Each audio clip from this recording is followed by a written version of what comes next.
पिंपरी चिंचवडमध्ये महिलांसमोर अश्लील चाळे करणाऱ्या विकृताला पोलिसांनी अखेर बेड्या ठोकलेल्या आहेत। साम टीव्हीने बातमी दाखवल्यानंतर 4 दिवसांनी पोलिसांनी ही कारवाई केली।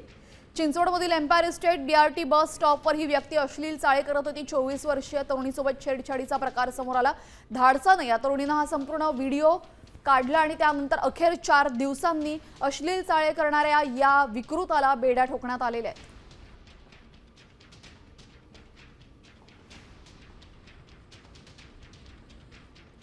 पिंपरी चिंचवडमधला 4 दिवसांपूर्वीचा धक्कादायक प्रकार होता।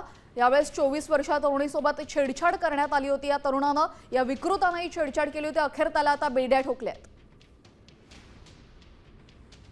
सदरचा आरोपी आहे हा 43 वर्षाचा आरोपी असून तो बाउन्सरचे काम करत आहे।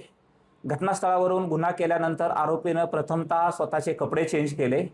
आमच्याकडे आरोपीच्या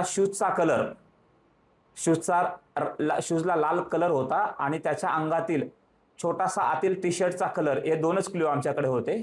त्याच्यानंतर आम्ही परिसरातील साधारणतः 70 ते 80 सीसीटीव्ही फुटेज चेक केले आणि आरोपीला चिंचवडे नगर येथे त्याच्या राहत्या घरातून आम्ही ताब्यात घेतलेला आहे।